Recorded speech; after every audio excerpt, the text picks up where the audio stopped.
Hello, I am Kristen, And I'm Kristina.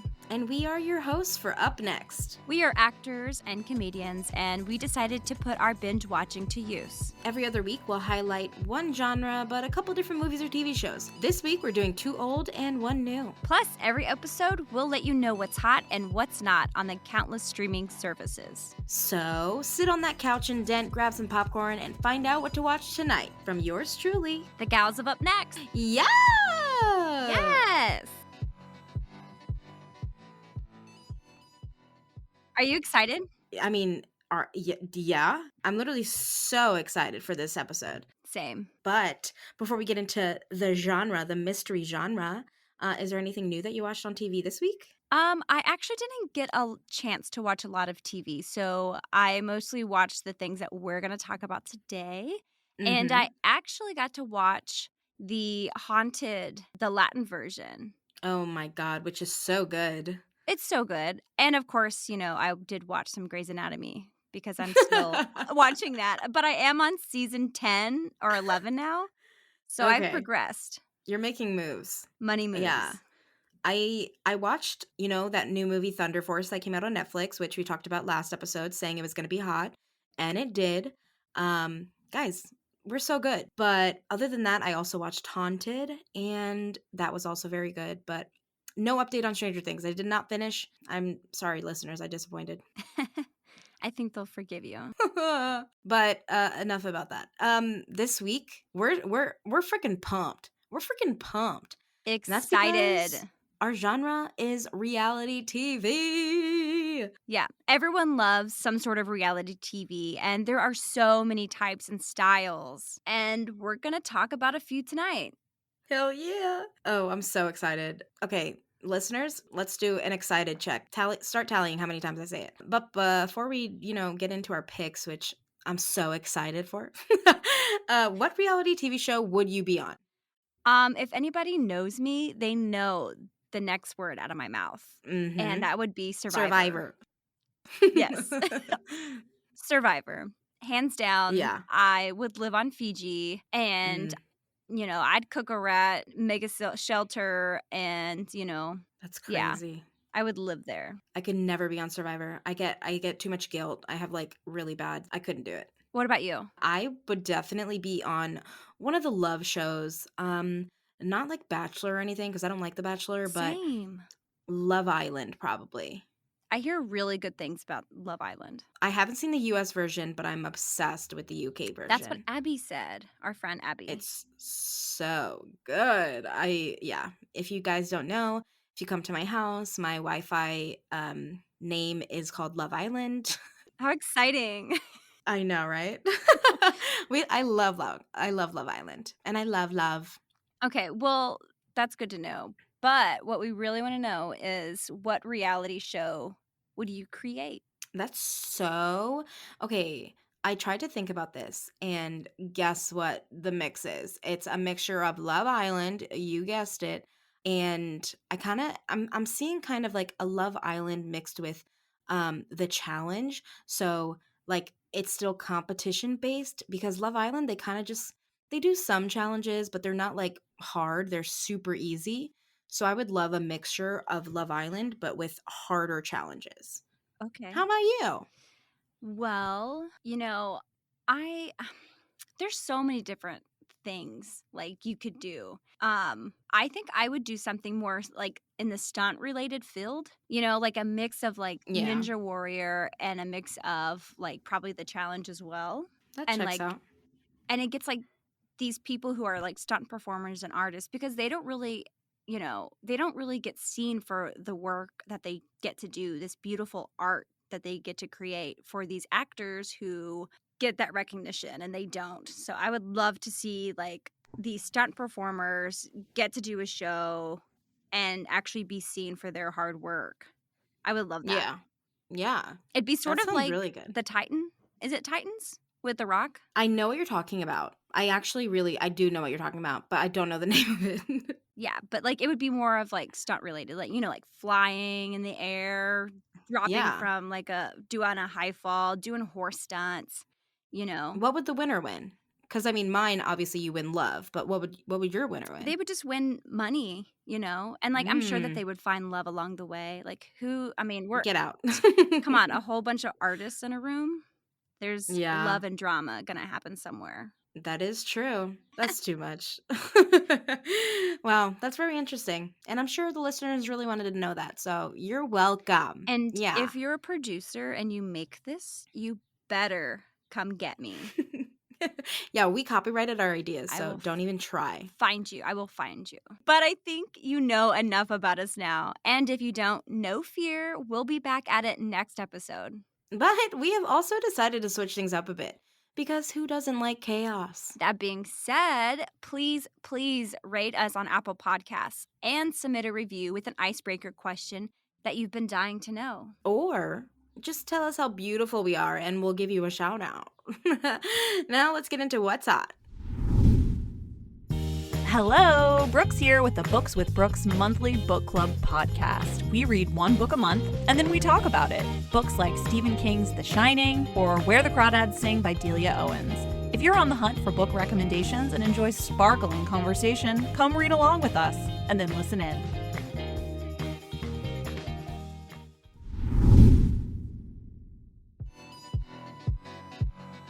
Now, let's get into what's hot. Why Did You Kill Me on Netflix? If this movie teaches you anything, it is that ACAB and don't fuck with women. You should know this by now. The power of social media, y'all. This is hot. Baker and the Beauty on Netflix is, well, I think hot. If you love layers of pastelitos, you're gonna love this show. Again, hot.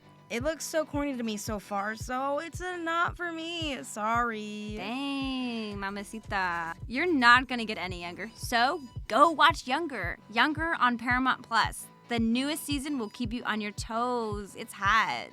And season 2 of Everything's Gonna Be Okay is on Hulu and absolutely slaps. We've said it before and we'll say it again. Hot. Go watch or everything will not be okay. And Ma Rainey's Black Bottom on Netflix. Seriously, anything with Viola Davis is hot. Why are we even questioning this? And Made for Love on HBO Max is still hot, and so is Diane. The sex doll? Okay, Kristina. Them on Amazon Prime. Haunting yet stunning. The visuals, so good. So good and so hot. Yep. Also, we've got Sasquatch, the documentary series that just premiered on Hulu. A true crime based on Bigfoot. Who knows? Next, there'll probably be a documentary based on kids eating Tide Pods. Sounds fake, but we all know it's real. We don't have any knots. Shh, we're just really good people. Everything's hot. We love TV. And now that you're up to date with what's hot and not, Every episode will also be giving you some quick facts from the year the older media was made. this week's pick is from 2008. So here are some headlines you may have missed on the news that year. Barack Obama was elected president of the United States. Yes! We miss you. NASA's Phoenix Mars lander found proof of water on Mars. Big. Google released the first public version of the Chrome web browser, which I'm sure we all still use today because it's the only browser I use. And sadly, the U.S. economy faced the worst financial crisis since the Great Depression. In sports, the New York Giants won the Super Bowl. That's probably the last time that they actually won.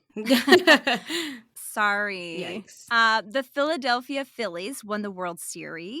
Okay. Mhm. And the Detroit Red Wings won the Stanley Cup. Nice. Good job, guys. And in the entertainment industry, the most popular movies and shows that came out that year include, but do not limit to, The Dark Knight, Breaking Bad, Mamma Mia, Twilight, True Blood, Iron Man, The Incredible Hulk. There's so many. Okay, I'm going to say a couple more. The Secret Life of an American Teenager, Forgetting Sarah Marshall, The House Bunny, and last but not least, this episode of Survivor that we're going to be talking about right now. Yes, exciting. So excited. So this episode of Survivor was filmed in 2007 and aired in 2008. And this can be found on Amazon Prime, Netflix, Hulu, Paramount Plus, CBS All Access. Literally everywhere. But today, we're talking about season 16, episode 13. If it smells like a rat, give it cheese. From fans versus favorites. And it is one of the best seasons, in my opinion. Not the best, but one of the best. And we all know the host of this show, my love, Jeff Probst. Uh-huh. And Mhm. Charlie Parsons created this show based off of Swedish television series Expedition Robinson. And the budget for the show is about $2 million per episode. Winners receive $1 million. However, the Winners at War season 40, the winner won $2 million, which is the biggest payout yet. Damn. We're not going to give you a spoiler of who won, so you need to watch that. Other contestants did get paid different amounts depending on when you were actually booted off the show. Wow. Yeah, the tribe spoke. They started filming in 2000, and they have actually never stopped production till 2020 because of the pandemic. Sad. Interesting. Casting is through CBS. That's where you can apply. But they also do open calls, obviously not during COVID. And in the good old days, people used to send in videotape applications. Now, you can still send in video clips, but just through an online application. And if you're listening, Jeff Probst, why haven't you picked me to be on Survivor? Yeah, why haven't you picked Kristina? Go through her application. She sent it. Yes, please. And if you don't know much about Survivor, Survivor is a reality competition television franchise, and it's been produced in many other countries around the world. It shows a group of contestants that are put into an isolated location, and they must provide food, water, fire, and shelter for themselves. The sole survivor wins that $1 million. That is crazy. That's so much money. Yeah, and there's been like 40 seasons. And Ugh. they're actually in production for season 41 and 42 this year. Oh my gosh. Yes. Jeff Thank you, Probst. Jeff. What the heck are you doing? That's a lot. And- That's and, 40 years? Holy crap. No, it's 20 years. Because they do Oh. yeah, they actually do 2 seasons a year. Oh. Yeah, so 43, let's hope. That's Man, they me. definitely make so much money. Oh, for sure. Wow. That budget, come on. Yeah, that's true.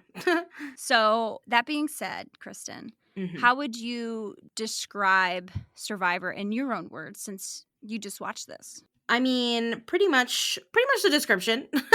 They are on an island by themselves and they have to like feed themselves and like they don't have anything. They like it's kind of isolated, kind of like what we're going to talk about later, but you just have nothing in the outside world that you have at your disposal, and you just have like the earth and you have to provide for yourself. And like the description really doesn't talk about it, but they actually also have these challenges that they're able to like win things for their tribes or Yes. for themselves, Yes. which is a great relief when you've been in the wild for like even 10 days, but they're Yeah. out there for, I think it's 38, 35 days. I can't remember now. Kristina, you're a Survivor fanatic. You should know this. I know. God, that's probably why I didn't get picked. But I mean, I can explain this episode because that's the one I saw. Yeah, explain this episode. I mean, in this episode, it actually was pretty good. And I honestly don't watch Survivor. I probably watched it growing up, maybe like one season, but I don't remember it that much. I'm not a fanatic like Kristina. But in this episode, it actually was so good. I screamed several times. Basically, there's 4 girls left. When I started watching it, there's 4 girls and 1 guy. So there's 5 people left. And the guy is just, oh my, he is something. But he's not smart. And in terms of like strategy and playing and also with girls, with women. And he goes into all these women, honestly, and is like making different alliances. And he's like, hey, I'm with you. Like he's in an alliance with this one girl, and then he turns his back on her when he wins his challenge to go off the island. And then he's like, nah, F you. You're gonna stay here. And then he picks the 2 people from the other alliance to do something. Like one goes to Exile Island, whatever that is, and then one goes to the massage place with him. And his alliance member was freaking pissed. She's like, what the hell? So obviously she stays on the island. So she's with the other girl, Siri. So they're going to talk. Sealy? I don't know. Anyways, Suri, yeah. Suri. So they're going to talk. But then Eric comes back and like, honestly, he just made empty promises to all these women, but he forgets that women talk to each other, and like he was really dumb. And spoiler alert, at the end of the episode, so good, all the girls like convince him to give up his immunity idol because he won it in the challenge, and he gives it to his old alliance member because he's just trying to make everyone happy. He's trying to make all these women on his side, and then he ends up fucking himself because he gives up his immunity idol, not knowing that they all talk to each other. And it was like a super power play from these women. Oh my, I was screaming, Kristina, screaming. Oh, it's really good. But that's one of the reasons why I absolutely love this episode, is Yeah. because like the layers of strategy, the layers of like women's alliance, and just like playing this game to the very end. It's so cutthroat. It's so cutthroat. And that's like the type of thing that I don't think I could ever do.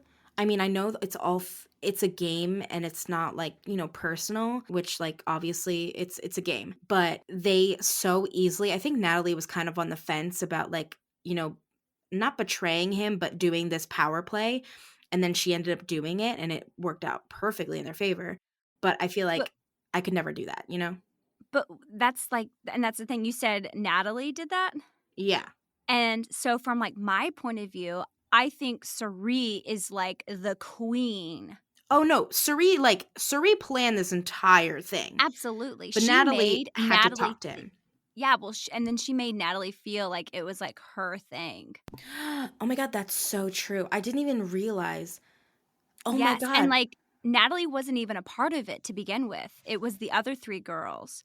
It was Parvati, it was Amanda, and it was Suri getting Natalie on board because they were like, we trying need to get Eric out. Yes, exactly. And then they played Natalie. Oh my God, I didn't even realize they played Natalie. Yes. Oh my gosh. It's so good. I have goosebumps on my legs right now. Because like Amanda's like, I ain't going anywhere. And That's then true. threw them all for a loop. Yeah. Amanda and Suri came up with an idea, and then Suri was like, let's take it even further. Oh my God. So Suri was like, let's get Eric out, but hear me out. Let's play Natalie. Then we'll get Eric out. And then obviously they're all going to vote Natalie out because she's not in their alliance. And they want to be the bottom three unless she gets the immunity idol next episode. But we don't know that. I don't know that. I mean, you do. I know that. Whatever. It's so good. Like Suri orchestrated so much. And yeah. I mean, and like, okay, so Suri, Amanda, and Parvati are three of my favorite contestants throughout Survivor. Parvati's my personal favorite. Okay. Yeah, you would understand more if you saw other episodes. Yeah. And that's why she's one of the fan favorites, and that's why she's back on Fans versus Favorites. Oh. Yeah. So she's a favorite, Amanda's a favorite, and Suri's a favorite. Natalie and Eric are the fans. Oh. Yes. Oh, so these are like these favorites. They're vets, and then they're vets. They're getting these fans they played out. The game. Oh, this makes sense now. Who's your favorite? Out of those people that I saw, definitely Suri, because she was the main person that episode. We like saw a little bit of Amanda. I didn't really care for Amanda. Oh, she's a sweetheart. I loved Amanda. I mean, I only saw her in that one episode, so like she was just there. Parvati was barely in the episode. Like she was just on Exile Island while all this shit was going on. So, and that's the thing. She was on Exile Island, and she did not look for the idol at all because she was like, "I'm safe." Yep. She was that confident in her like ability to get these people to save her. Yeah. That she was like, I don't have to do that. That's very true. Yeah, and that really says something. She literally was like, I could look for the idol. I may look for a little bit, but I don't really care. I was like, what is happening right now? It was really good. It's honestly a really good episode. Suri was like talking to Eric in the little hut. Yes. And then Natalie overhears everything. Yes! Oh my God. Do you think Cerise saw Natalie come up and just didn't say anything? I feel like, okay, so if I was on Survivor, I know that everyone's always around and you always have to be careful what you say and where you say it, Yeah. you know, Yeah. because anything can happen. And I feel like Suri knew that maybe somebody might walk up, Yeah, that's true. you know? That's crazy. Yeah, I think Cerise is my favorite. And your favorite is Parvati. Parvati, absolutely. Damn. And then, did you see the people's face at the tribal council when he Oh gave my up his God. necklace? They were like, They were like, you're so dumb. "You're so dumb." It And was so good. so James, the guy, was like, "I'm not the dumbest anymore." Yes. In a previous game, he walked away with 2 idols in his pocket, and he didn't use them to save himself. What the hell? I know. Yeah, because he thought he was confident in that he wouldn't go home. So he everyone was like, "God, he's so dumb." And he's like, "Man, I'm not the dumb one anymore. Eric's the dumb one I because can't. he gave up his necklace." That's crazy. Yeah. No, Eric is so stupid for even thinking for a second. But he was desperate. I feel like when you're in a desperate situation, you believe anything. And he had Yeah. no alliance anymore because he ruined it with Natalie. So, Yeah, he was really like, "I have to fix this." yeah. And the girls were like, "No, you're done." But at the end, when the tribal council's all there, and he's like, I feel like I need to make amends. And then Jeff is like, Suri, how do you feel? And she's like, I agree. He has to make amends. He has to make it right. And like, that's where he literally was like, oh, I know how I can make it right. Yes. Giving They- Natalie this immunity. absolutely. That's just such a good brain play. And then, oh my God, Suri's little quote at the end where she's like, my mom always told me you can't use these to fight men, which is, and she points to her arms. And then she's like, but you can use this. And then she points to her brain. I was like, oh my God. Yes. So People good. always underestimate women, and I'm- you can't do that. Very true. You hear that? You hear that? That's for you guys out there listening right now. If you ever think twice, don't. What a good episode. I did really like it. Are you going to watch more? That's a really good question. No. I'm not. Well, if you ever want any seasons to watch, you let me know and I'll point you in the right direction. That's the thing. Like I'd probably watch one-off episodes of like good episodes. Right now I'm kind of getting on Survivor TikTok cuz like every time I see when I send it to Kristina and I'm like, what happened in this episode? I don't know. I can't watch like 40 seasons. I definitely might watch like one season if it's really good. So you can recommend one and I may watch it. The last season is the best, and that's just because it's all the winners. It's at Winners at War. Oh, okay. So you can even imagine how terrific the gameplay and strategy is because Yeah. all these players knows each other's strategies, Damn. and you got to switch it up to That's stay in the game. crazy. Yeah, you're a threat 1 minute, and then the next you're not. I'll think about it. It's great. In terms of strategy and gameplay, I obviously feel like Suri, in that one episode that I saw, had the game that was her game. And I asked Kristina earlier, I said, who wins this season? It has to be Suri. Tell me it's Suri. It has to be Suri. Tell me it's Suri. But she didn't tell me. So, Kristina, you have to tell me who wins this season. This season. Parvati. No! Yes. No! She's the Suri! queen. Is it so? And that's when the tribe just voted her? Who wins? Yeah. So it comes up to like it comes down to multiple people, and then they leave the show, or they bring back the tribe who was all voted off Mm-hmm. after a certain point. Yeah. And those people vote who they would want to win the $1 million. So the people that you have voted out Vote for you. vote for you. Yeah. Or potentially don't vote for you because of certain reasons. So did she And that's why they get like unanimous or was it like close? it was close, but surprisingly enough, Amanda and Suri have only made it to bottom ones. And Wow. spoiler alert, they never win No! the multiple times that they've been on. I Yeah. got goosebumps again on my legs. And they're fantastic players. They just never win. And I think it's possibly the way that they, have the strategy. That's And so a lot of sad. people don't want to bring them to the bottom 2 anymore because they fear that they won't win. So Damn. it's like a big toss-up. That's sad. Yeah, so Well, sad. why did you choose this episode? What made you choose this one? I chose this because it really just shows how powerful women are. Yeah. And I love that these women came together Mm-hmm. and dominated that season. Yeah. And especially that episode in particular, because they really used strategy to get this man who was safe Mm-hmm. to, I guess they manipulated him. They did. Yeah, for sure, to their advantage so that they could have the upper hand. And I just think that is an amazing gameplay. Yeah. And I think that it should be recognized. So I agree. that's why I chose that episode. Yeah. And it was a Yeah. really good one. And Yeah. like you said, your type is like, like I would say action. You like the action aspect.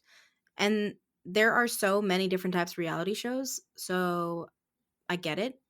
And that leads us into one of my favorite reality shows growing up, which is from 2006.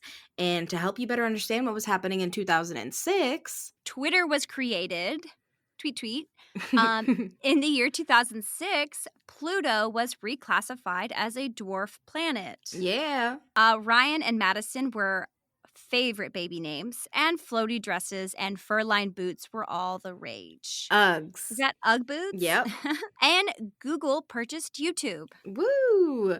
In sports, we had the Pittsburgh Steelers winning the Super Bowl, St. Louis Cardinals won the World Series, and the Carolina Hurricanes snagged that Stanley Cup. And Barry Bonds hits his 715th career home run and passes Babe Ruth on the MLB all-time list. And for entertainment, The Pursuit of Happiness, Psych, Cars, Keeping Up with the Kardashians, She's the Man, Stick It, Dexter, Silent Hill, Ugly Betty, The Devil Wears Prada, Little Miss Sunshine, The Big Bang Theory, and of course this episode of Flavor of Love was all the rage. Now, my pick of the reality TV section is Flavor of Love, The Flavor of Chicken, Season 1, Episode 4, which can be found on Hulu. The host is obviously Flava Flav. And this show was created by Mark Cronin, and it has sprouted 3 seasons and multiple spinoffs. So apparently the contestants won $100 per day stipend, and the winner won the heart of Flavor Flav. Yeah, they did. How sweet. The Flavor Flav. That being said, let's get into how they cast these contestants, because we all know reality TV is sus AF. In this particular show, co-creator Mark Cronin describes needing to find women who are super outgoing, super off the cuff, and super unfiltered. These women had to be fans for the first season because the show was new, so they weren't sure how it was going to play out. So obviously Flavor Flav, super famous already. And apparently they didn't have any limitations. You know, it wasn't too crazy. It wasn't possible to be too crazy to be on Flavor of Love. You know, they had some characters. But if they just found a dope person who walks around in a clown suit who wants to make love to Flavor Flav, that's great. And Flavor Flav was, open to all different types of women most of the time. Sometimes. He was open, semi-open. Let's just say that. But he was looking for love, you know? And I would say the description for this, based off of Hulu, would be Flavor Flav is on the hunt to find his dream girl. Join him and his female contestants on a show full of laughs and raw chicken. Which is so good because this episode is based off of that raw chicken they're talking about. So, Kristina, we kind of get the whole premise of Flavor of Love, which is just Flava trying to find his love. So, describe what happens in this episode in your own words. This episode is a roller coaster. It's Okay? chaotic. It's so chaotic. And I might miss some things because there's so many moving parts in this one episode. I know. So Flava Flav, he wants these contestants to meet his mom. Mhm. Okay. So he brings in his mom, and he also tells them that they're going to go to church today. So they're all like scrambling to get appropriate clothing and giving each other backhanded comments because they think the other person can't dress reserved enough. So they're trying to get dressed reservedly to go to church. and they go there. They have a great time. Some of them do. Some of them cries a little bit. And then later on, they are told that they're going to have like a one-on-one session. And they like, I think the chicken part's coming up at this point, but it doesn't. And they're Nope. all eating like chicken and hanging out and just like getting to know each other on a different level. Mhm. And each contestant is getting to know him on a different level. Mhm. So then they also have to they also have like a challenge, I think that's next, where they have to Yes. make chicken Mhm. for him, and then he gets to judge it with his mama. Yeah. And then some of them are like excited, like Hoops is really excited Mhm. because she can obviously cook it, and everyone else is like, I've never cooked a chicken before. One of them has like a full-on panic attack because she's scared of chickens, and raw chicken, she's like, I can't touch this chicken because she had a bad experience with one attacking her on the farm, and then they had to kill it, I think. I don't I even can't know. remember. But then Pretty she's much so. crying. Yeah, she's crying, cutting up this chicken, and then Hoops is like, this is great. And then the other guy's like, oh, I want a piece of that chicken when you're done.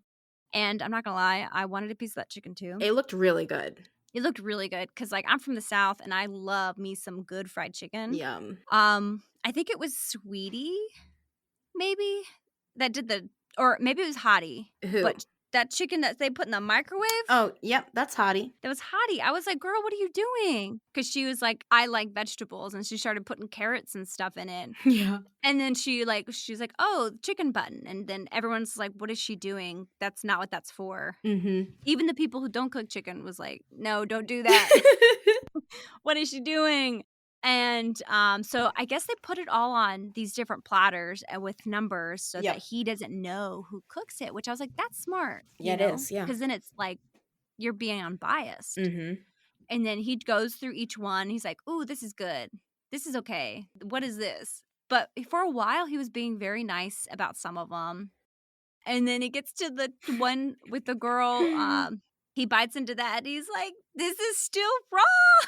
This is still raw. And then he like runs to the bathroom and like throws up or spits it up or something. Wait, And he, in the blind. Oh shit, really? yes. It's pumpkin. Pumpkin, yes. Wait, Pumpkin. pumpkin. I didn't Hers even was realize raw pumpkin was raw. too. Oh shit. Yeah, and then that's like a couple later, he gets Hotties and they don't even eat it. They can't. Because his mama's like, what the fuck? And they can't eat it because like A plate of raw chicken. just a plate of raw chicken with like cabbage or something on it. It looked like a face. It looked like she tried to make a face out of vegetables. I swear, it looked like there were marshmallows on top. I'm pretty sure there were. It was like something white, right? Yep. I had no idea what that was. Ugh. I didn't know if it was like chicken bubbles from like when you cook chicken, Absolutely not chicken bubbles. and like the fat comes out of it. You know what I mean? I do know what you mean, but there's no chicken bubbles in a microwave. I don't know, but it was nasty. It was chaotic. Like, why would you serve that to his mom? I don't. She wasn't all there. I don't think. That happened, and then there's even more where they have like again a one-on-one date. Yeah. And then Flavor Flav falls asleep in one of them. I was like, that's me. That's me. Literally, he's like, I'm tired. And then, she's like, like, they just, like, hello? Hello. I thought she was taking a nap with him at first. I was like, oh, that's cute. I know. And then she's That's like, real are you cute. going to wake up? Right? And then who is it who was actually asleep? And he's like, I'm just going to shut the door. I'm going to go to bed too because I'm tired. And he was like, we'll have a date tomorrow. Don't worry about it. And I was like, oh, you'd get some brownie points with me for that one. Yeah. I love my sleep. Me too. And then New York's like, hello. She's always like, who was it? Pumpkin and Hoops can't come in and sleep with him. Yes. And then New York comes in and is like, hello. She's like, oh, he can't keep his hands off me. And she's like putting his hands on her while he's asleep. It's like, girl, you can't put him on the bed. It's such good TV, I swear. It's perfect. And I love her. But we'll talk about that in a little bit. I think this is the point where they have the, like where they vote off? The elimination? Okay.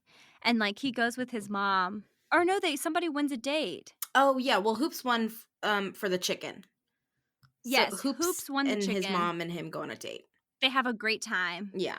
They have great vibes. His mom, I can tell, like, his mom likes her. She did. And then the mom helps him eliminate somebody. Mhm. So, in which they eliminate the person that I thought they should have eliminated. Sweetie.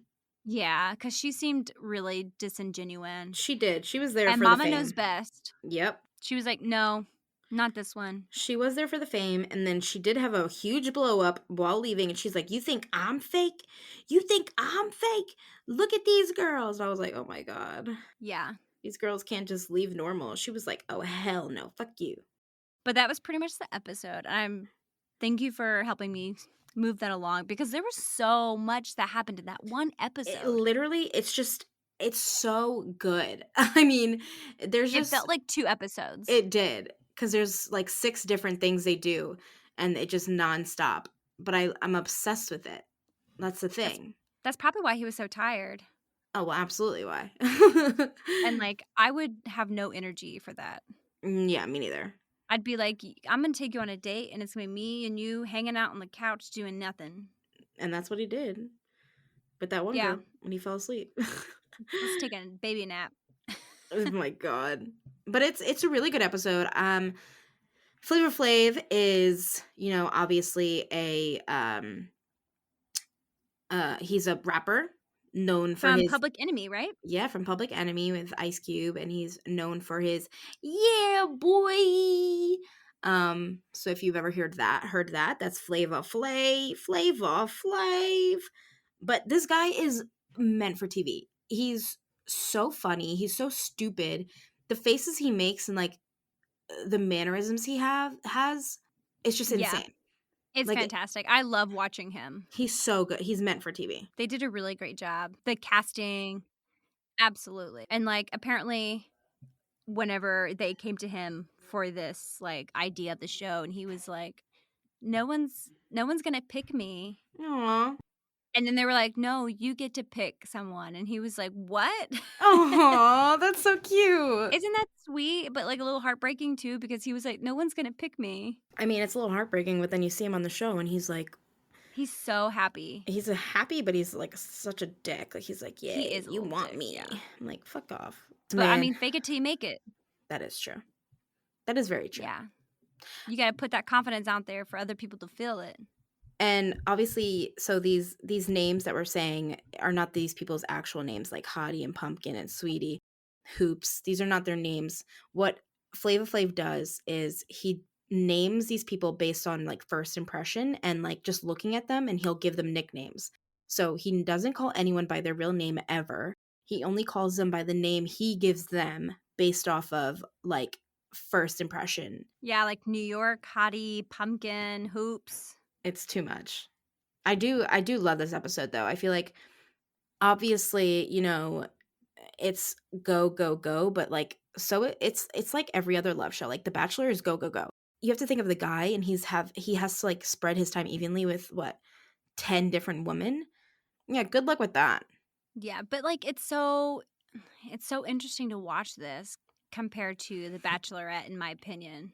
I don't want to see like all the same looking like white dude and white woman Yeah. on The Bachelor and Bachelorette. Like it's okay, Tiffany and Sarah and Yep. Mackenzie, And they have to be like proper and prim and proper and like not crazy. Meanwhile, this episode, like everyone's just so fucking so off the wall bananas. Like every contestant has their own personality quirk. They're all crazy. Like they fully are all like a little bit crazy in their own mind. There's some like normals. I feel like Hoops is definitely really normal. But then you have people like New York who's just so extra and haughty, who puts a chicken in a microwave. And it's just so you would never see that on any other show, Yeah, I except think for this crazy ass Flavor of Love. so. I think Tiffany Pollard, which is New York, for those who don't know, like she Yes. is just fantastic to watch. I feel like she really did have like genuine feelings for Flava Flav. She just makes really good really good TV, which is why she got her own spinoff, which Mhm. I'm so glad that she did because like she deserves her own TV show. Oh, absolutely. 100%. But She's really good too. And she has, like, some of the most iconic, like, things in Flavor of Love. Oh my god. Everyone hated New York, and New York hated everyone, and there was, Mhm. like, fights. I can't remember why she, like, hated Hottie and, like, why Hottie, Pumpkin and it's her had that fight. well, so Hottie and New York hated each other because Hottie was very, confident, as you can say. Everyone looked at Hottie and was like, "You're fucking delusional." They all were like, "You're delusional," and it was confirmed when she put a chicken in a microwave. They were like, "What the fuck is this bitch doing?" And so that's why, like, everyone hated Hottie, but other than that, New York just, like, was very outspoken and didn't care, so she got herself in a lot of fights, you know? I see now. I used to watch this show all the time, like, growing up, along with, like, Next and, Yes. it was like Parental they take control. Parental Control, yes. That was it, in the 2000s, like, I think it was, like, mid-2000s? Mhm. Around 2005 or whatever, 2006, 7. I'm so glad that you picked this. Oh my god, thank you so much. I am too. It really brought me down some memory lane. Doesn't it? It was Yeah. really I'm not gonna lie, it was super hard trying to pick an episode of a show that I wanted to do because obviously I was the same. Like I loved Next, I loved Parental Control, I loved it's the one where they like go in your room raiders. Room I Raiders. loved, like, all these stupid MTV, like, reality TV shows, they were all so good, and I was, like, thinking, and I was like, "Which one would be good?" You know? It was down to this and when New York spits in Pumpkin's face I mean, Pumpkin spits in New York's face, excuse me. But ultimately, I think this raw chicken and Hottie's delusional personality just it took it for me. It took the scale. It really Yeah, did. I can see why. Yeah. And, like, that being said, like, growing up, I didn't really think too much about this kind of, like, TV show. Mhm.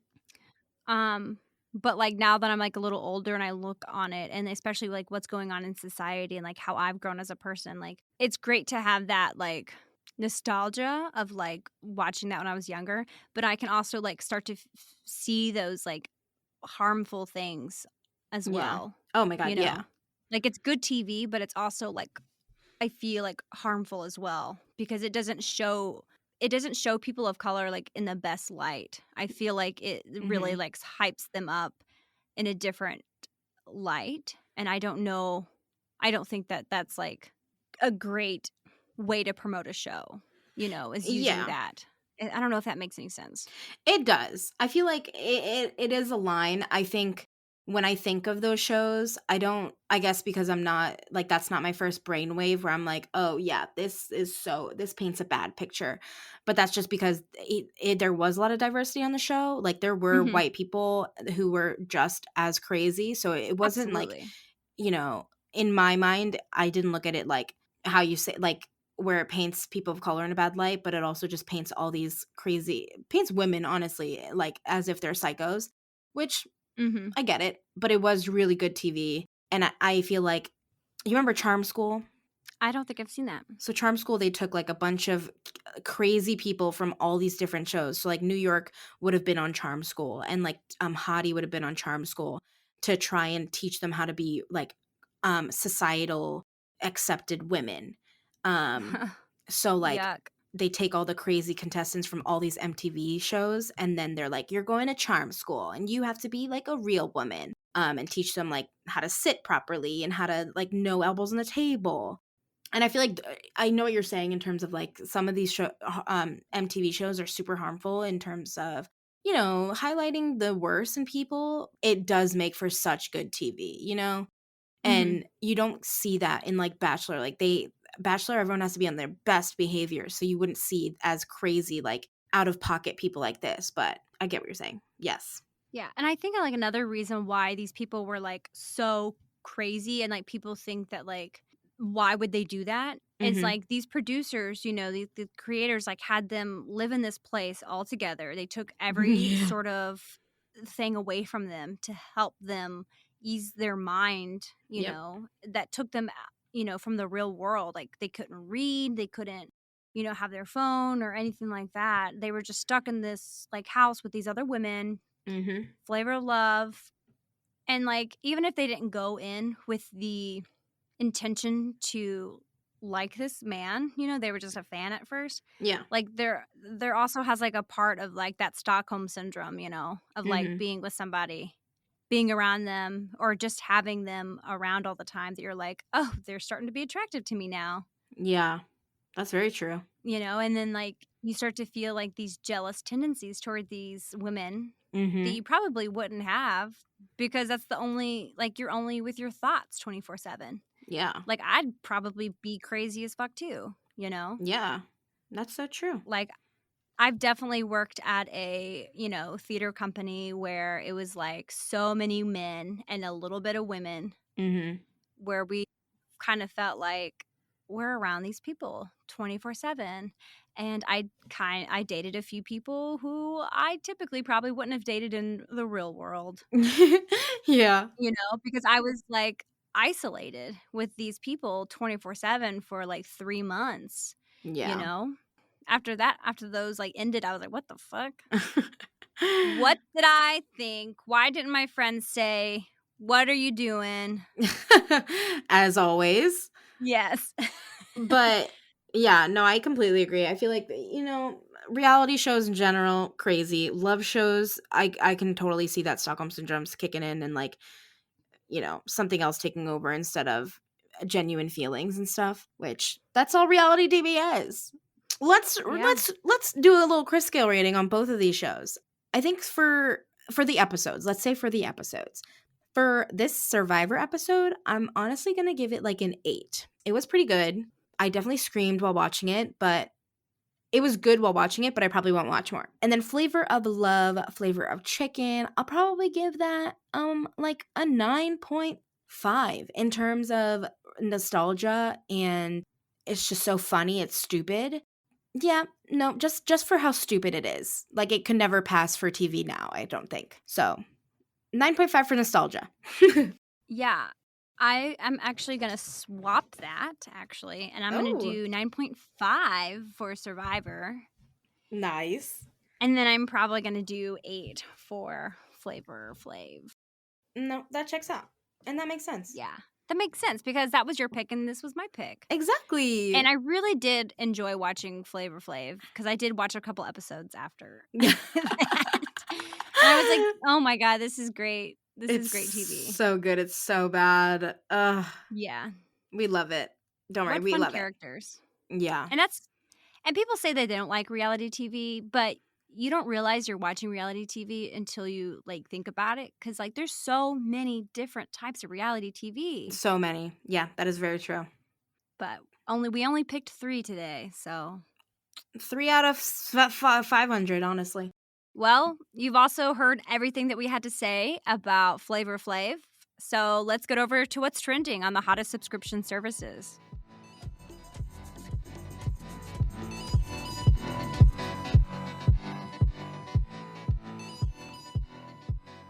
First up, we have Netflix's Top 10, which we all know changes faster than TikTok trends.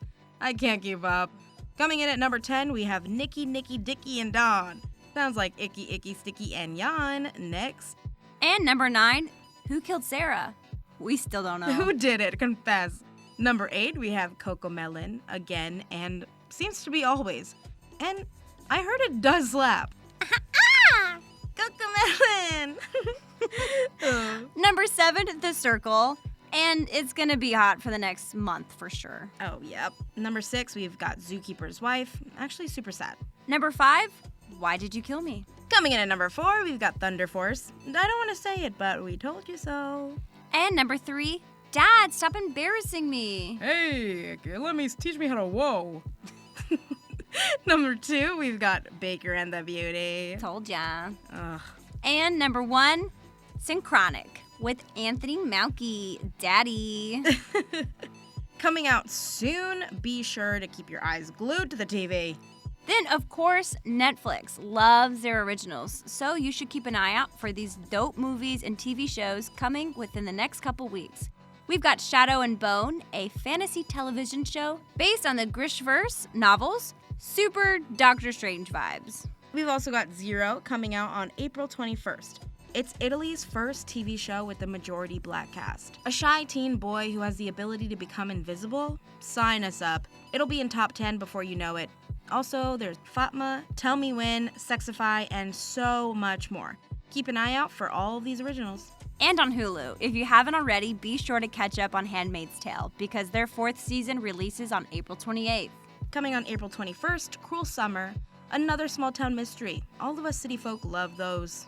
And we've got Greta Thunberg. A Year to Change the World documentary premieres on April 22nd. We stan Greta Thunberg and her unimpressed face. Don't ever change. Also trending, The State of Texas versus Melissa and Songbird. Wander is currently trending on Prime, starring my dad, Tommy Lee Jones. Them is obviously still trending, along with Frank of Ireland. And if you love accents and everyone yelling at you to keep your life together, you'll love this. Keep an eye out for Tom Clancy's Without Remorse coming out on April 30th, starring my baby, Michael B. Jordan. Yes. Yummy.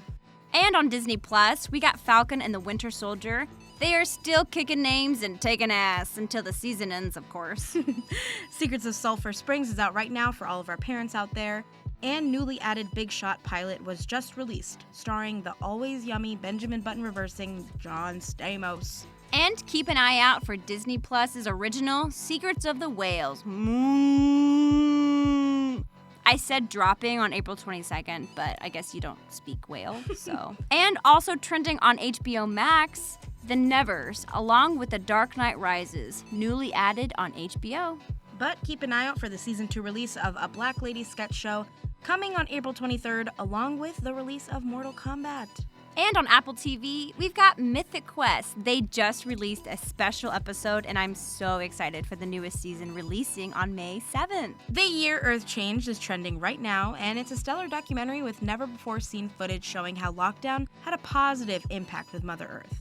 And if you like psychological thrillers and need a Killing Eve fix, Losing Alice might just be it. But be sure to keep a close eye out for the British comedy series Trying, coming out on May 14th. And again, if you're trying to see when the right time to use up your free 2 months of Apple TV is, you may just need to very soon. This summer, you can expect to see Shimigadoon, starring Cecily Strong and Keegan-Michael Key, along with Rose Byrne-led dramedy series Physical. Also trending on Paramount Plus, Camp Coral, Ink Master, and The Real World. But again, go watch younger. That's it. That's all, folks.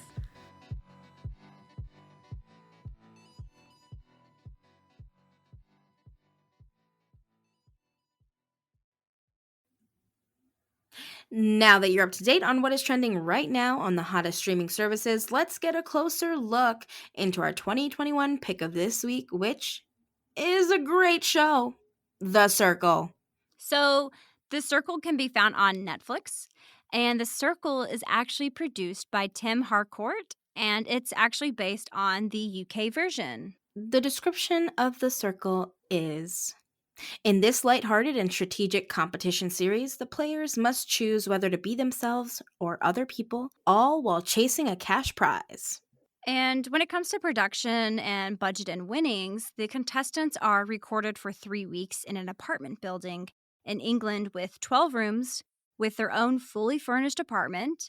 And they also have access to a gym, hot tub, and now a yoga studio. However, they have no outside connections. The winner wins $100,000 and the fan favorite wins $10,000. That is so exciting. That's a good sum of money, and their apartments are really nice.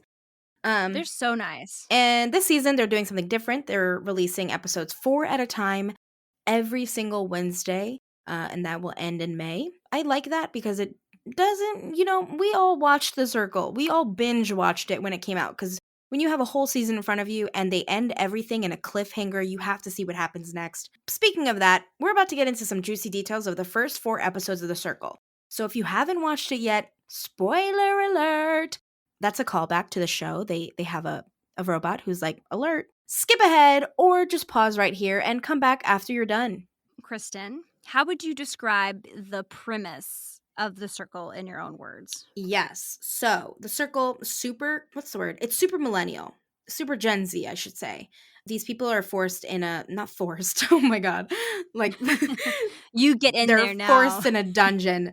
No. These people are these people are pent up in an apartment. As you said, they have everything they need right at their disposal, but they also, they have these TVs in front of them. It's all web based. So they're talking to each other as if they're IMing each other. They get to kind of be strategic in terms of like gameplay and how they want to present themselves as. And they try to win these $100,000. It's all a favorite game. You want to be the person who wins, and the way to win is to be the fan favorite and the favorite of the house, honestly, because you have to form alliances. If everyone likes you, you're not going to be voted off pretty much, but if everyone hates you, you're going to be the first to go, or if you're not memorable. So, yeah, I mean, it's super fun. I love how they talk to each other, although I'm 100% sure before the, season starts, the producers are like, hey, when you talk to someone, make up your own hashtags and also just like use emojis. Cause I'll be like, hey, Circle, message Kristina. Then your name will pop up. And I'll be like, tell Kristina, we are doing so good as the hosts of hashtag up next, smiling face emoji, tongue out emoji, laughing emoji. And that would be our conversation.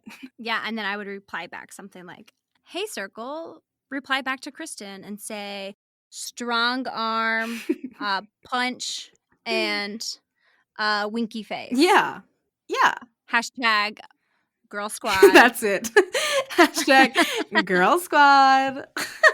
So okay, we've all seen season 1. We're at season 2, first 4 episodes. What did you think? Yes. Let's talk. First of all, I think, why wasn't I put on it? Because I did audition. Oh my God, you see? These people are nasty. I know. My agent told me to.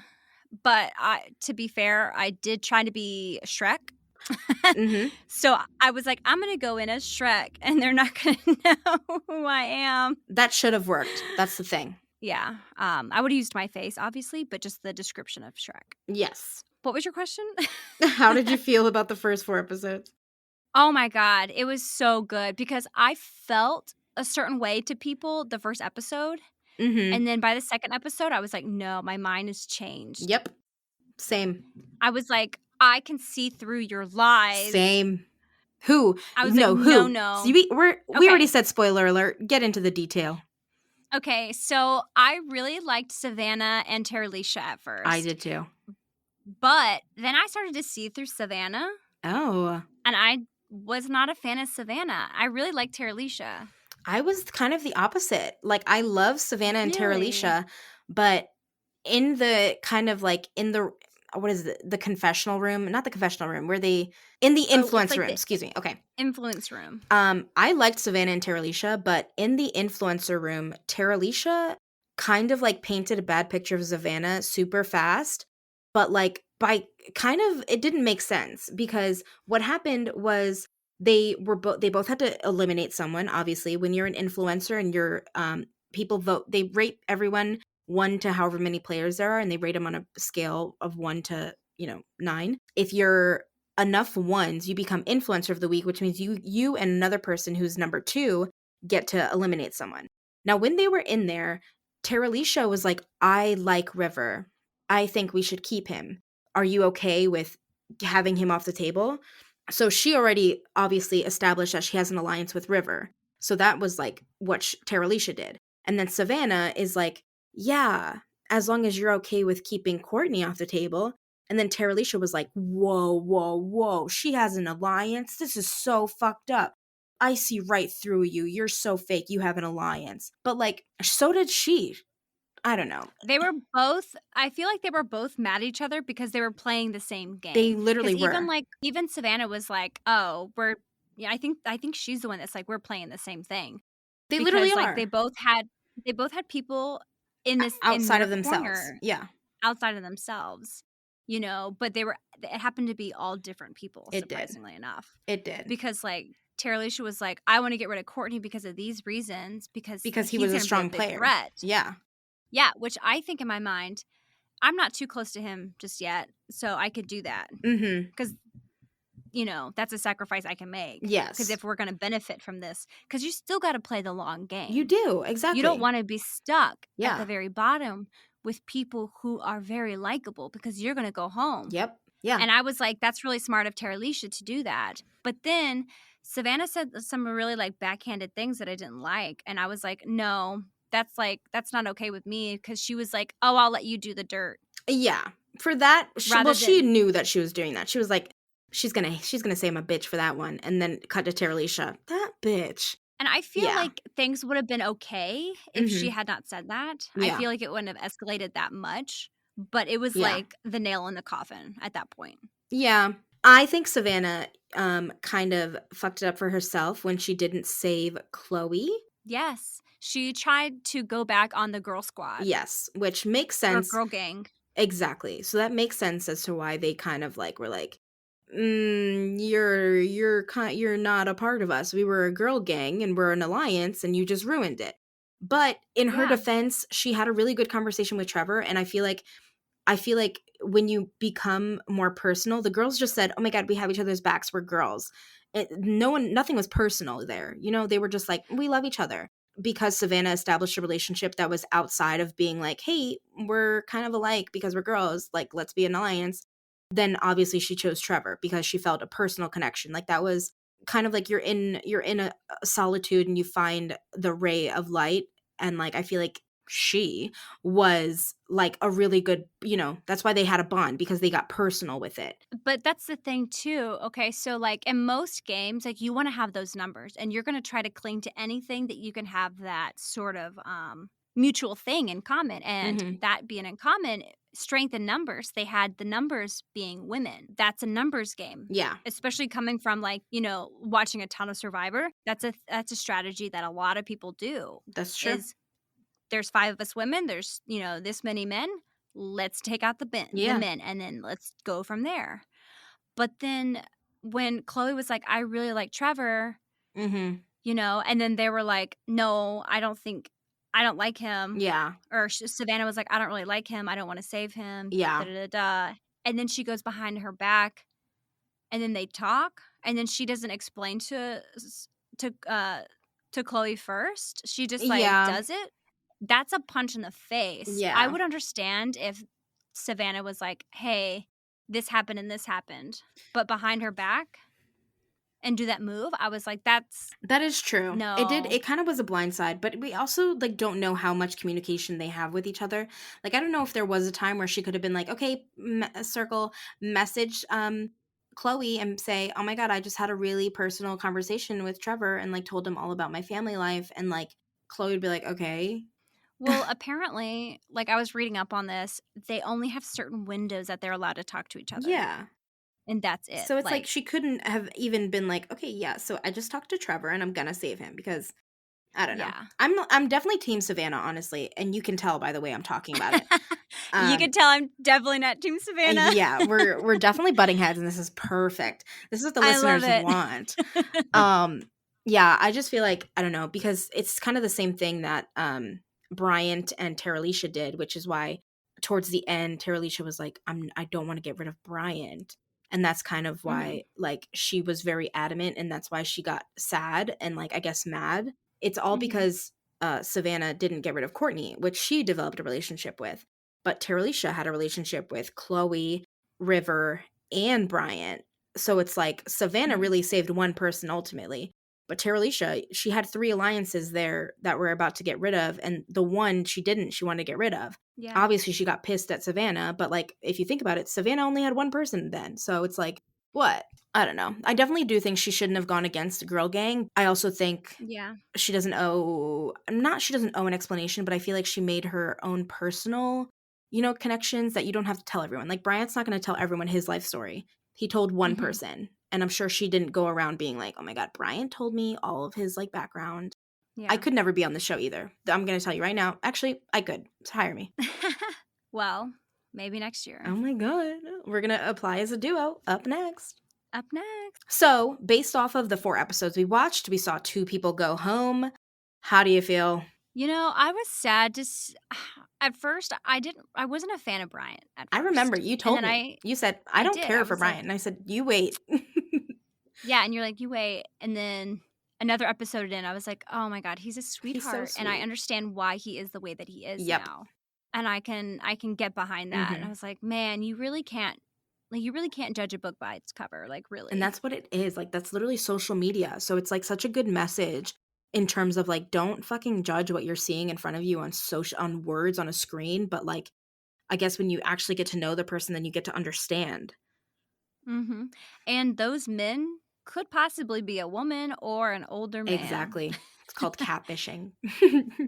Yeah, you could totally be catfished. Yeah. Yeah, and then Savannah went home, obviously, and, I was okay with that. Mhm. Yeah, It's sorry. But how fine. did you feel? I feel the same way, besides Savannah. So for Bryant, I feel the same way. I think it was super sad that he left, but it's also like I didn't really want to see anyone else go. I think in terms of like production, he was probably the best to go, or River. Hot take. But Mhm. for Savannah, I was super sad. I think that whole episode kind of fucked me up because like River obviously didn't have a connection with Savannah and like was super like pro Terralisha, but like I'm sure Terralisha will literally turn around and stab him in the back any chance she gets. And but besides that, I didn't really like River because he was like not on my alliance, but I absolutely love Courtney. Wait, okay, we're talking about who went home. I'm so sorry. It's I went on a okay. tangent because I love this season so far. Then Savannah went home, and it was truly between Savannah and Terralisha to go home. And obviously, Savannah was going to go home. Terralisha had an alliance with these two girls. Well, the guy and the girl. This is so hard to explain because catfishing. There's three catfishes on the show right now. Four catfishes. Holy shit. Oh my god, yes, I forgot about the other There's catfish. four catfish. Wow. Lance Bass is one of them. Lance Bass! That's so It's his wild. assistant, and she's playing Lance Bass, and it's super fun. It's super great, and you guys should watch it. That's such a great idea, but I wish she would just do more. She's not doing She's not enough doing right enough now. right now, but she also just Like, girl, came in. stop. I know. Yeah, so it's hard to, like, get into, like, alliances when you're barely there. But yeah, I was sad Savannah went home, but I'm really happy when she left, they said, "Circle, go to the person's room who you think deserves to win," and she went to Courtney's room, which I love because I really love Courtney, and I do hope he wins. He's probably my favorite right now just because of his energy is, like, so good, and I do love Trevor. I love the woman who is Trevor. Oh, I love her personality, She's absolutely. amazing. She's from New York. She's like a mom. She loves her kid. She also loves her husband, which is Trevor. She has the best Oh shirts. my god, she does. She's always wearing like women power, Black Lives Matter. Mhm. She's Using using that her platform. platform. Yes. We stan you. Just so you know, Trevor. So, who do you think is gonna win? Courtney. Courtney? Um, See, I don't I know. don't I hope he see, wins. my thing is right now, out of the people who's there, I think Trevor might win I would because I love for think he's Trevor a to win too. sleeping Yes, I think he's a sleeping that giant, is very true. He has good but alliances. he does, and he's been consistent, number Yep. 3, and, the people who are on the chopping block are gonna be those number 1, number 2, because you wanna be number 1 and number Yeah. 2, Terralisha's gonna you go home know? soon too, 100%. Because of all Unless this something drama. crazy happens. Yeah. But Because of that very thing at the very end when the Courtney get to go that room, oh my god, true. I think some shit's gonna I go forgot about that. down. Yeah, they're doing so obviously the circle, they're trying to up the ante. They're changing. It's an ever evolving reality show. So this season they added something new, which, you go into the influencer pod or like the winner pod, something. You go into a pod and we don't know what's gonna happen, but we'll find out this Wednesday. I have my theories. I don't have any theories. Yeah. But anyway, I think Trevor might win Yeah. in this group. But if he goes out, I think one of the new people is gonna take Do it. you? Yeah. I don't think the winner's there just yet. Interesting. Because I know. the first season, like comparing this to the first season had a really strong original, like all the Mhm. original people ended up at the end. Not all of them, obviously. Some of them had to go, but there was only like one new person at the end table, because they just loved each other so much and they already created that bond with all the originals. And do you not think that these originals have a strong as strong of bond as the first season. No, I think they're all playing very defensively, Yeah, except Emily, and I think that might be why Emily might go home Emily's probably gonna go home. because she's playing really like on the other way. They're all seeing it. Every time Emily talks, they're like, "Emily, have a fucking backbone. You can't be everyone's friend." But Yes.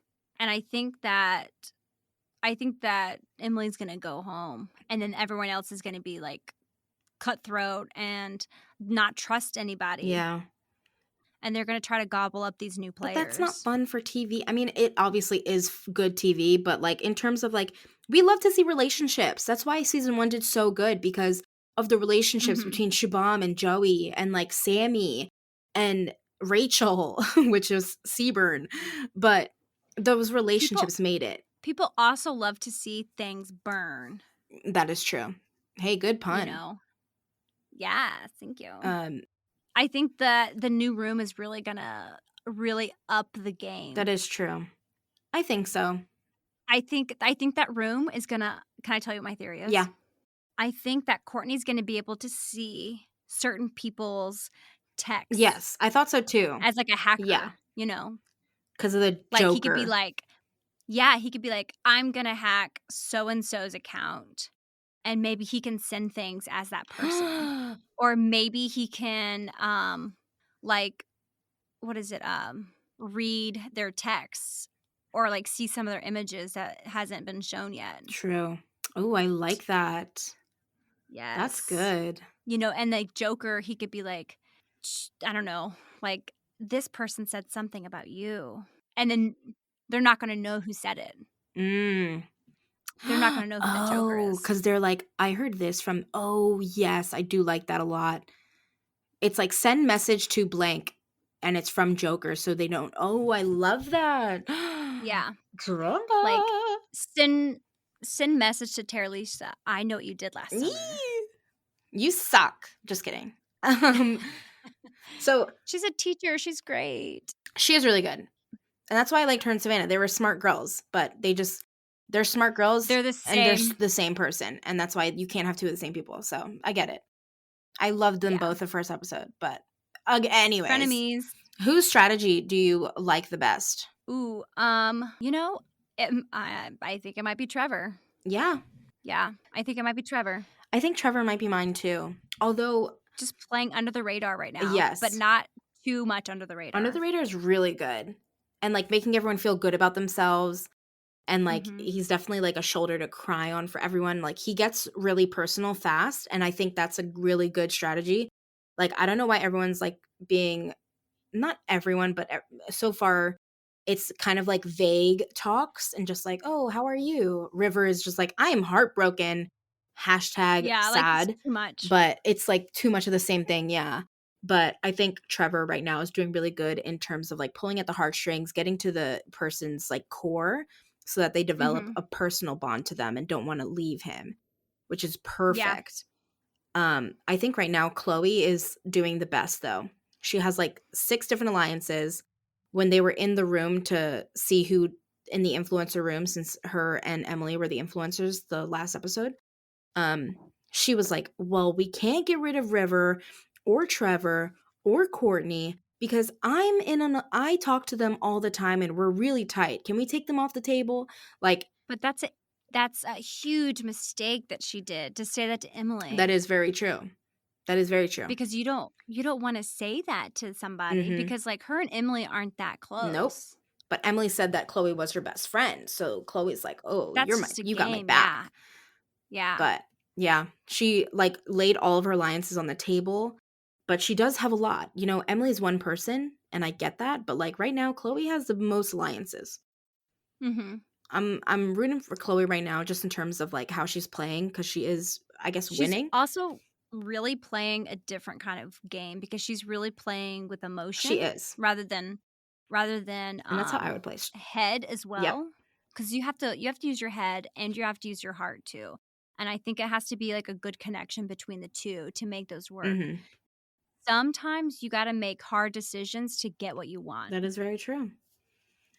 That is very true. And I feel like if she keeps playing with her heart, then Trevor's going to surpass her. because she's doing everything that she can to save Trevor, but Trevor might not do the same for her. I don't know. I feel like Trevor would, because Trevor was like super diehard about Savannah, you know? Like Trevor was Yeah, like, I have your back no matter what, you know? but things changed so quickly in this That is game. very You know, true. Savannah and Terralisa were like tight. Yeah. I'm doing like a tight thing with my fingers. You can't see it. Tight. Tight. That is true. But you never know. Because, like, you might be up for the chopping block, and are you going to throw yourself under the bus, or are you going to throw somebody else under the bus? Yeah. Well, how would you play if you know? were in the circle? Well, I would not say it would be Shrek again. First of all, I would probably pretend to be somebody else. Oh. Honestly. I would pretend to be somebody else. I would totally catfish someone.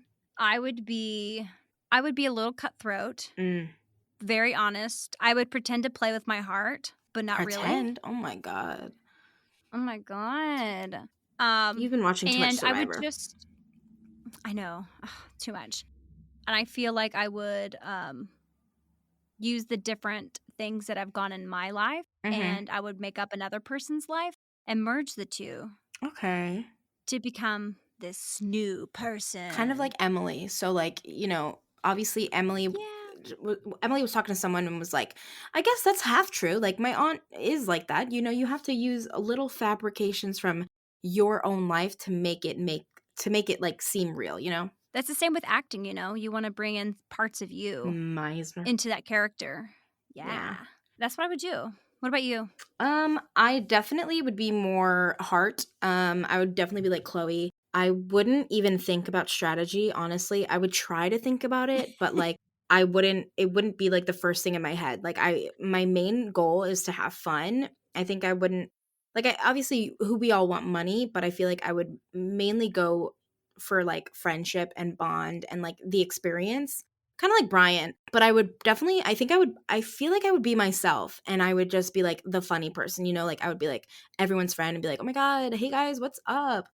Like Chloe and River and Courtney in a group chat, and they're all talking about like, say this in my accent.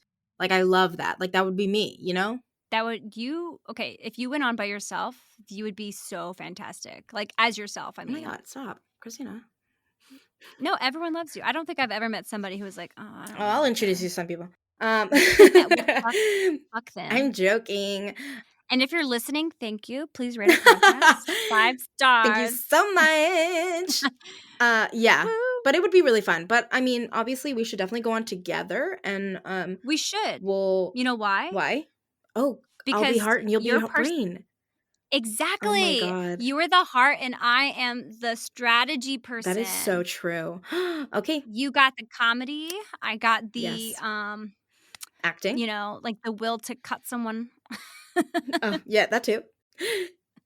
I will. But yeah. I'll send this as our audition tape to the circle. So you're welcome.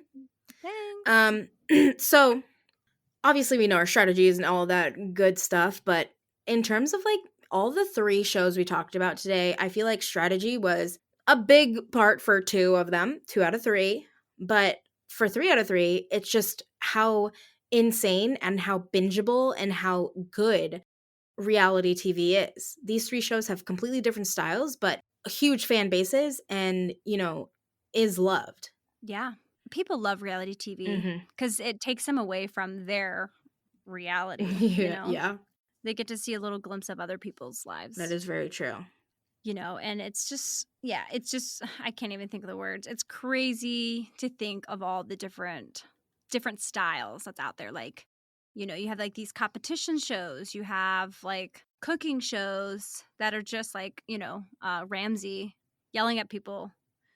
Yes. About their, and I love all the cooking reality shows. Oh my God. You got your Undercover Boss. You've got Let's Make a Deal and things like that have like no strategy. It's like a chance game. The progression of like these reality TV shows, insane. Like from year to year, obviously it gets better. The quality obviously gets better, but like the standard of what, you know, everyone's held to on these reality shows is also substantially different. Like now you don't want to be seen saying the wrong thing or like, you know, dressed a certain way, or like there's so many different factors that come into play with reality TV now than back then. Like you can never get away with doing shows like Next or Room Raiders or like most of these shows would never be on TV now. And like the shows that have lasted, and I'm going to bring up Survivor again. Mm-hmm. The shows that have lasted, like Survivor, they move along with the times, Mm-hmm. you know, and like that's why I think Jeff Probst is like one of the best hosts, because he really sticks up for his contestants. There's an episode, it's going to be a spoiler alert. There's an episode where, do you mind if I spoil it for you? Yeah. Okay. There's an episode where there is a contestant, there's a member on the tribe who is transgender, and somebody outs him on live TV or on TV. And I saw this on TikTok. Jeff Probst is like, what? And everyone is so mad at him because he's like, Zeke's lying. He's a liar. And everyone's just so angry at him because this guy was not originally on the chopping block, you know, who outed Zeke. And Jeff Probst was just like, no, we don't have to do an elimination. We can just all agree that that man's going to go home, right? And everyone's like, yep. I got goosebumps. Yeah. And like that's how you progress, and you show your fans and the people who are on that show that you love them, and then that's not okay, and you use your platform and your voice to do the right thing. Yeah. Oh, I love Jeff. I completely agree. I mean, not that I love Jeff, but in terms of like, you know, progressing with the times, I feel like that's how most shows stay. Obviously, you know, I said in the 2006 pick that Keeping Up with the Kardashians had just came out, and they're still going. But obviously it's following a family, but because they're also a brand, they're keeping up with the times, so that's why people are still like addicted to them. It's trashy TV that's you just can't look away. I mean, I said trashy because I honestly don't watch it, so I don't know. But I don't know. But they've like been out for a while. And American Idol, reality TV, but it's competition based. I think competitions always will do better. Love shows, people want to be on TV. Oh yeah, absolutely. They want to be popular. They want to, you know, do that. And so do I. I just want to win Survivor. That's all. I want to go on an island and be on a vacation for 30-something days. All right, listeners, if you're listening and you know Kristina and you know Jeff, tell them Kristina's ready. I wonder how many times I said that. What's the tally mark? What's the tally mark for excited? I honestly haven't said it in a while. But speaking of that, I'm so excited for this show. I feel like The Circle every Wednesday. Keep watching. We're going to obviously touch base on it in a couple episodes next episode, because we'll find out more. May find out who the winner is. So we're super excited. Excited. But it's really good. I love the way reality TV is shifting. I love the way reality TV is shifting with the generations and just growing. And hey, if we learned anything from all three of these shows, don't fuck with women. Yes. Don't do it. Girl Squad. So let's rate this on the Kris scale, shall we? I'm going to go 9.5. I love The Circle. I'm going to go 9.5 too. I also love The Circle. It's great for this generation. So and good. I think it's going to go far. We love you, Circle. Hire us. Do. Pick us. Duo. Pick us. We're so excited. Pick us. Okay, so now that you found out all the hot goss on The Circle, the first 4 episodes, I should say, let's get into our spotlight this week.